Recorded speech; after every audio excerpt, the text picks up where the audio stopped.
Violent, angry demonstrations. Cruelty to animals. We simply can't bear the idea of animals suffering. And of course we're right.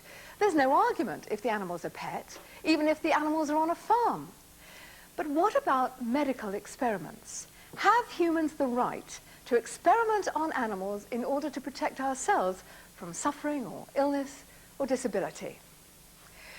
Now, Louise, you have strong views about this. What is your view?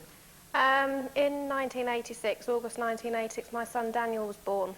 He was premature, and it was apparent when he was born that he had a heart defect. In 1989, he died after having a heart attack. The cardiac problem that my son had is investigated through medical research. And my argument is, where I don't believe in cosmetic use for animals, I can't say I'm an animal lover, but no cruelty should be shown to animals. If you have the life of a child who is desperately ill and suffering, and you have the life of an animal who can aid and help the disease that my son had, there is no comparison to saving a life of a child and that of saving the life of an animal. And you believe it's only through experiments on animals that other children, like your son, will be saved from the tragedy that you and he suffered? My son couldn't be saved because the medical research hadn't gained enough knowledge in the disease that he had.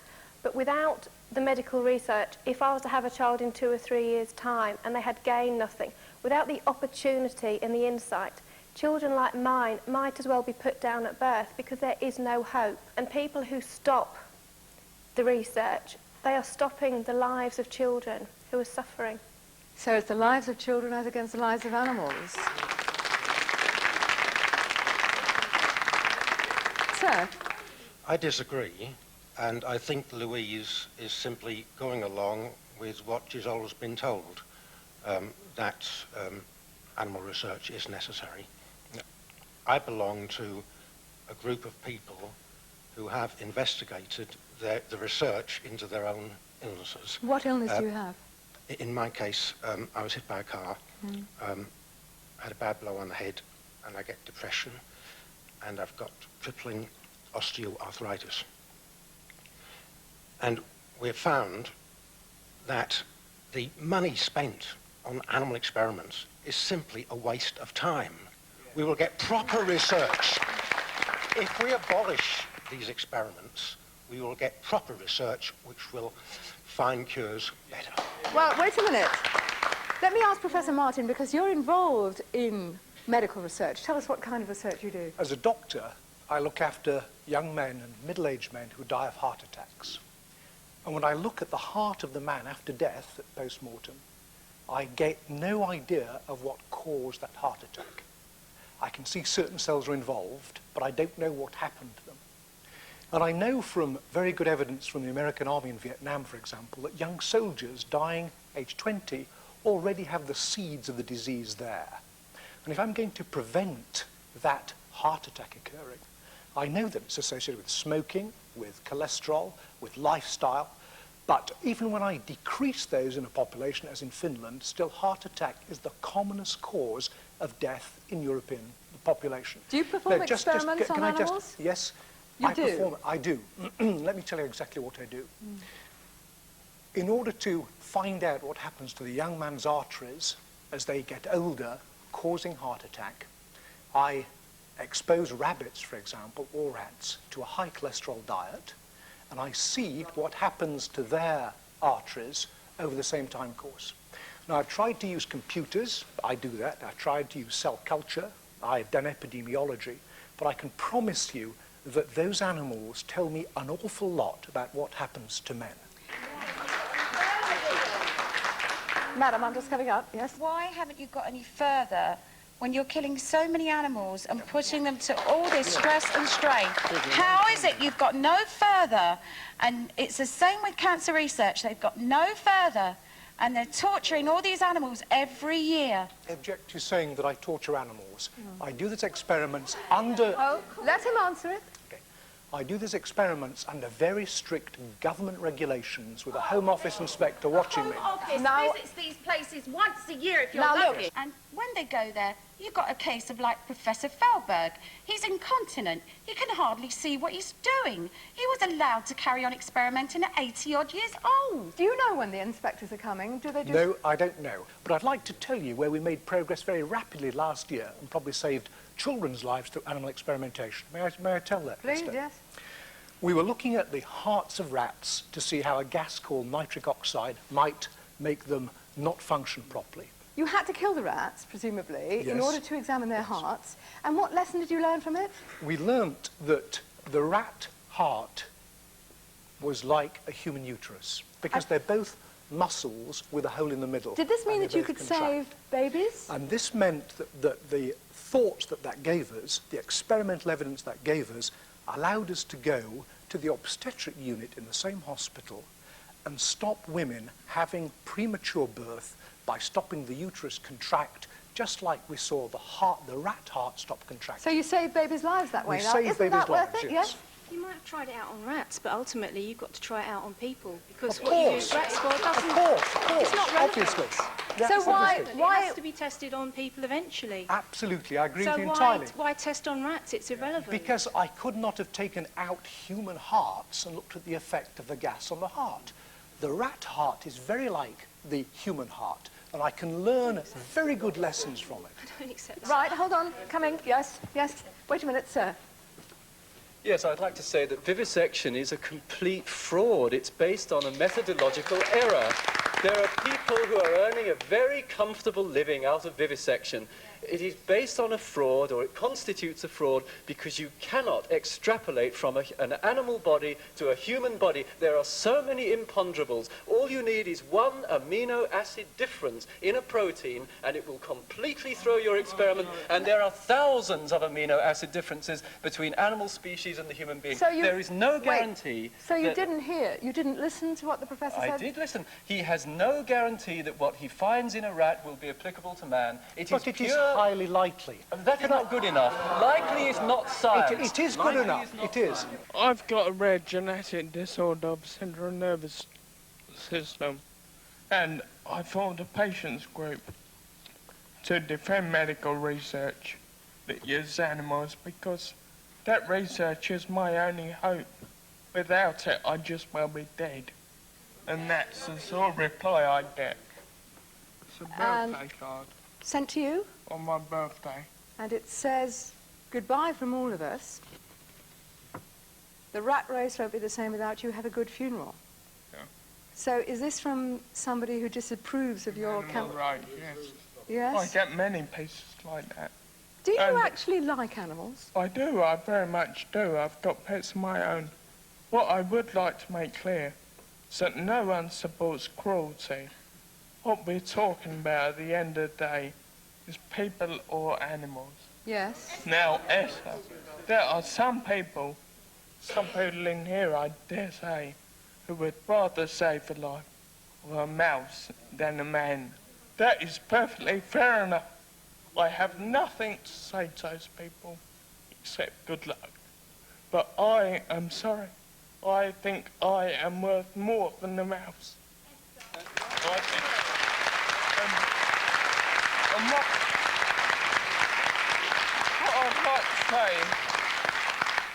I'd like to say to all these people that think it's so easy to do research with their animals is simply that my disease is of the central nervous system, and you cannot grow the central nervous system in a test tube. So what would they use for a central nervous system?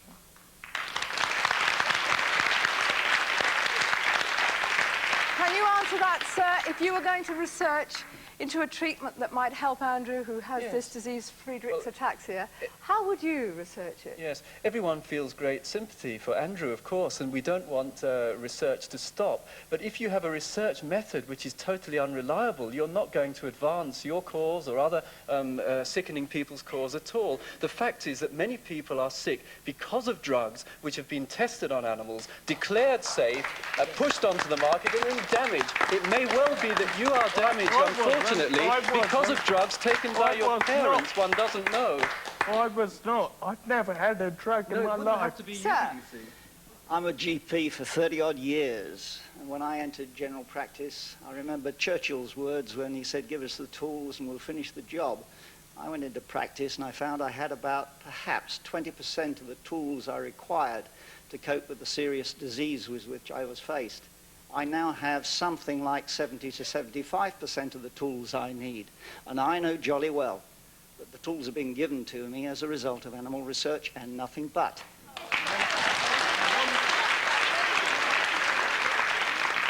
You now to meet Terry Hill, because Terry Hill, you've actually seen what goes on in some laboratories. Tell us what you discovered. I did work in a laboratory for some months, mainly working in the primate laboratory. Those are monkeys and monkeys, yes. Not chimpanzees, No. they're apes, but I worked with small long-tailed macaques, crab-eating macaques. And I saw animals being experimented on. They would be laid down, fully conscious. They would be given an anticoagulant to stop the blood from clotting. They would have incisions made into them. Without anaesthetic? Without anaesthetic. On this particular experiment, the chap who was doing it didn't even have a licence. The inspector came in, gave him a slap on the wrist, told him not to do it again. So he was inspected, and they did find that he'd been doing these illegal operations? Only after much of a fuss. And it was reported to the Home Office. So what do you yes, Professor? I'd just like to comment on that. Cruelty to animals is inadmissible in any situation. And in this country, we have very strict rules, the strictest in the world, that govern animal experimentation. Total rubbish. And if anybody finds anybody doing illegal experiments or cruel experiments, they should report them to the Home Office immediately. Can I just go on in this particular experiment? It was using 2 primates. Yes. After 3 hours, it was found that primate number 1, which first came into the laboratory, was acting suspiciously. It wasn't struggling as it normally would or screaming, and it laid voluntarily back on its back while the technicians held it down. And it was discovered after the vet came in. The vet told the people in the laboratory not to carry on with the experiment because you'd be asking for trouble to carry out this particular procedure, making incisions, giving anticoagulant at the same time. After 3 hours, it was discovered that this animal had so much blood in its abdomen cavity, it was hemorrhaging so much that it had to be destroyed. The company asked for that experiment to be repeated, using the same monkey which survived, but replacing the dead one with another monkey, but to carry on with the experiment. But what I would like to add is that I see no difference from a man without a licence making incisions into a living, breathing, sentient animal such as this primate, and somebody being given a licence to carry out the same abuse. I see no difference. So can I just get legalised torture. So he's just saying if the monkey had been anaesthetised... It hadn't been anaesthetised. But what can we do to stop offences like that? I can comment on the experiments I do and those of my colleagues I know. I think that I'm not making money out of it, somebody suggested. I'm doing it to try and relieve human suffering. And I'm concerned about the suffering of the animals I work with as I'm concerned about the suffering of my patients. Hold on one moment. There's some people here who want to speak. Yes. Yes, I mean, we hear all this pseudoscience all the time from the animal rights extremists, and it's really quite clear. I'll show you what keeps me alive. That's what keeps me alive, and that came from animal experiments. There are 10 million others like me. That's the only reason I'm here. Now, can you explain what that is? Yeah, that's a syringe I have to inject myself 4 or 5 times a day with synthetic insulin in order to stay alive. Because you have diabetes? Yes, that's right. Can you tell us, does it really depend on animal experiments? Is that why you are alive, why you can use this? I'm here to defend medical research. Some of that involves the use of animals, some of it doesn't. But it's an essential part. There isn't another option. They can never come up with another option. The argument they always give is one of this vast amount of money that people are making out of it. I heard a figure. It costs, let's say, £120 million to develop a new drug. If you cut the use of animals and use a computer, it would slash that by 80%. So if the drug companies are so money greedy, why on earth aren't they using computer models? Because they don't work, that's why. Right, let me ask you, yes, Madam. I'd like to make a point. It's all very well saying that people make a lot of money. My little girl has cystic fibrosis. Most of the money for research into cystic fibrosis comes from charity, from people's pockets. And research is so vital. She will basically die if they don't find a cure. It is still an incurable disease. At the moment, she has to have over 80 medicine capsules a day. She has to have physiotherapy twice a day. She takes inhalers. That is not a normal life. Now, I believe, the same as Louise, that she deserves to have the chance for a normal life and to live the sort of life expectancy that everybody else has. And I don't think anybody, however much you love animals, and I love animals, I don't think you have the right to take away anybody's hope, and certainly a child's hope. Right, tell me what you think, Laura. Well, if it comes to staying alive or medical research, then I agree with it to happen. How do you feel about animals yourself? Well, I used to have 2 hamsters myself, and we've got 2 dogs and 2 cats. So you like animals a lot? Yes. But when it comes to stay alive, then there is only one hope. And that's via these experiments and these tests using them, yes. Yes. I think something that's been missing from this debate so far is the fact that animal research is not the only hope for people. And a great deal of heart research, as Professor Martin was talking about, does not rely on rats and rabbits. My organisation is funding heart disease research now. It's using human tissue. It's finding out about the human disease. It's studying the basis of atherosclerosis. But isn't it a fact that in order to test the safety of drugs, you really have to test them on animals, don't you? From the point of view of developing alternatives to animal testing, I can't say we have all the alternatives. There's an ethical argument and there's a scientific argument. So at the moment, there isn't a real medical alternative? We can't substitute a cell culture for an animal test. But let's not forget that there is a lot of truth to what several people have said here, and that is that drugs tested on animals do not reliably work in humans. And I want to give you 2 examples of that. 22 drugs have been developed for spinal cord injury treatment on animal models, and none of them have worked in humans. And 25 drugs have been tested for stroke, and none of those worked in humans either. And for too long, laboratory scientists have been happy to use animals as off-the-shelf commodities, as black boxes. You put something in one end and you get a result out the other end. If you understand the process of health and disease, you break it down into its mechanisms, and you can study those not just in cell cultures but in slices of human tissue. You can study them by computer modeling, and it does work. You can study the living human volunteer, and that is increasingly being done with some fantastic new technical scanners. I use all those techniques. I use human volunteers. I have a computer model. So we don't need to go straight from cell cultures to humans. What I'm saying is animal research is not the only way, but it is a small but necessary part of the whole fight against human disease. Yes, Jeff. I think it's quite interesting, actually, hearing one doctor contradicting another doctor. I'm not a scientist. I'm an ordinary member of the public. I happen to be blind. I have a disease that has no animal model, retinitis pigmentosa. They don't understand the mechanism. I was registered as blind in 1975, and everybody will be amazed to learn that no doctor, no sight researcher, no specialist has had the imagination to speak to me, to examine me, to ask me if I would care to be a free volunteer to help them with their work. Now, I think that's a wasted resource. Now, if you imagine that there are so many disabled people who disagree with your contributor, Andrew Blake, that we feel that animals are an unnecessary side street, and they actually confuse the issue. How would you feel? How would you feel about research that was done into your condition but done on animals? Would you want that to happen? I don't think it's good science. I really don't think it's going to benefit. They've been looking into my condition. My condition's existed possibly as long as people have, and they still don't understand the mechanism. Well, we have got a doctor here who specialises in eye disease, as I understand it. Tell me, does your work involve experiments with animals? Yes, not on this particular condition, but on different forms of blindness. I should say it's very generous of this gentleman to offer to volunteer, and it's very important that patients with disease should participate in experiments. Every possible form of treatment that we have available for every condition, I think it's fair to say, has involved at some point in its development the use of animals. What do you do? The use of animals has provided us with our fundamental understanding of how the body works, but it fits, but it must fit in relation to other approaches to the problem.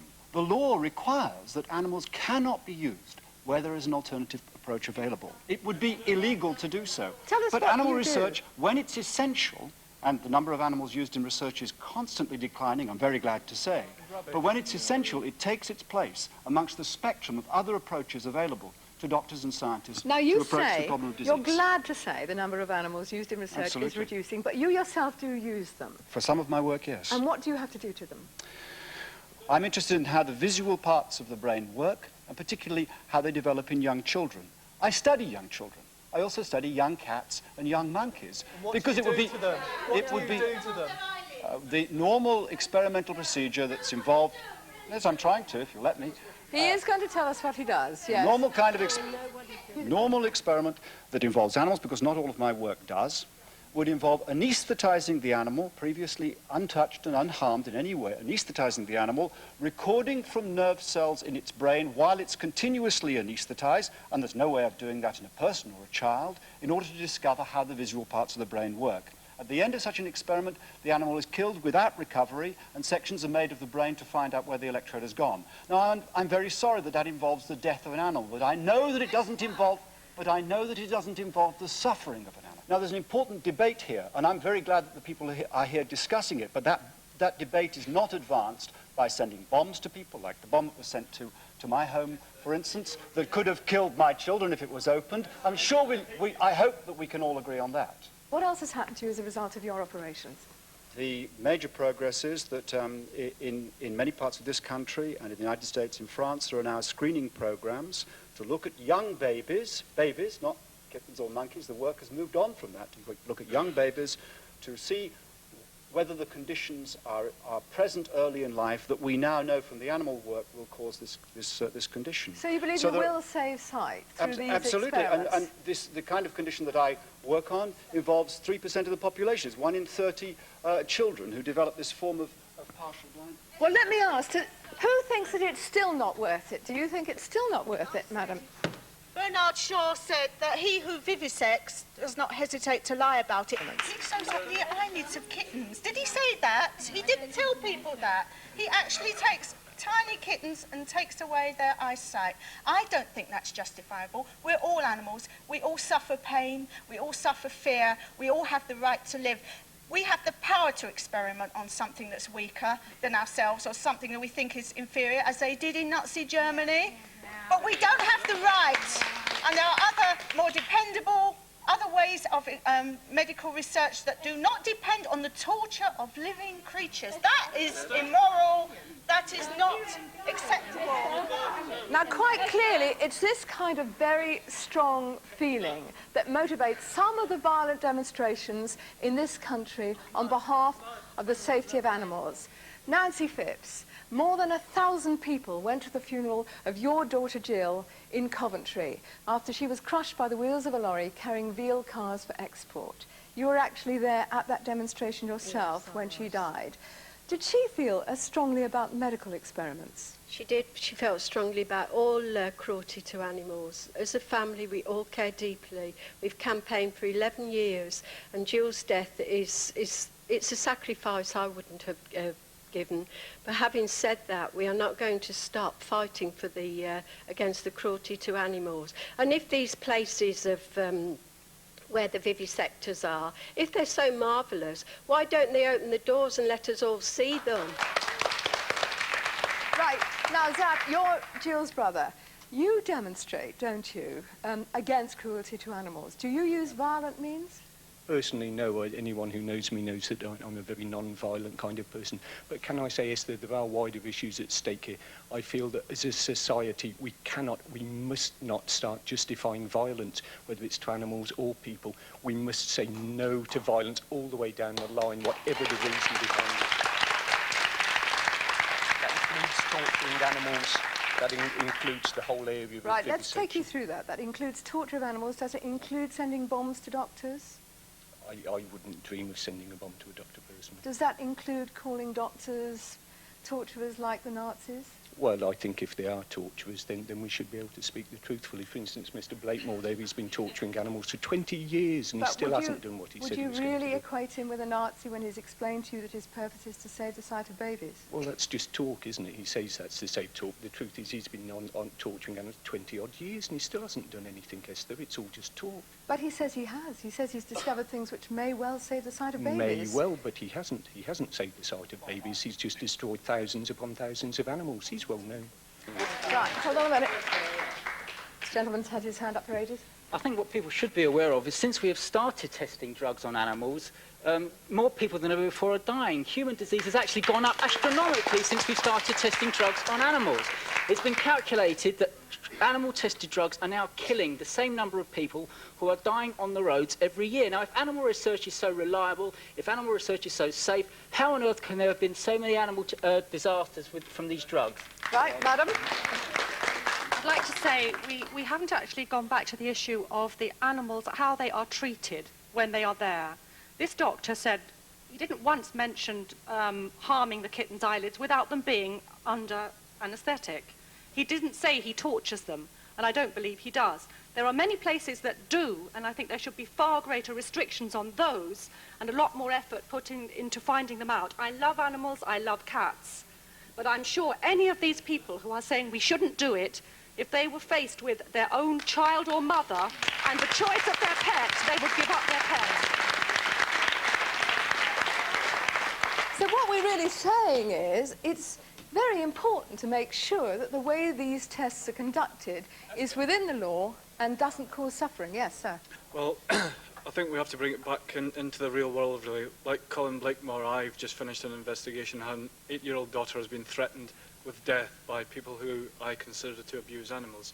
She received a telephone call from an irate, it wasn't a scientist, it was an irate farmer, because I went round with a hidden camera and filmed animals being abused. And these animals were severely beaten across the face and head, and as a result, one of them has been prosecuted, and there's another few coming up for this prosecution. And he rang up my 8-year-old daughter and said that he would get me first, then her, and then my wife. Now, we all have that sort of thing, and we all condemn it. The scientists must clean their act together, because unlike what the professor says, please, there are problems in laboratories. Clearly, the law is inefficient. The enforcement of the law is the problem. So you are arguing in favour of properly regulated testing? Yes, but what we need to do is for the likes of Colin Blakemore and other people within the welfare organisations, the scientific community, to get together and make sure the laboratory is the place where we want to see research. If we grant the scientists the hope, who's going to deny the lady whose daughter has cystic fibrosis? Who's going to deny Andrew? Who's going to deny these people? No one surely can. But there's an awful lot of animal research we need to get rid of, and the only way to do it, I believe, is for us all to come together and discuss it properly, get rid of this rubbish research, and make these laboratories places that we all know what goes on within them. Thank you very much indeed. Thank you. I'm afraid that's all we have time for. I'd like to thank everyone here for sharing their views, very strongly held views. As you've heard, I'm sure there'll be great debates at home. Until next time, from all of us here, goodbye.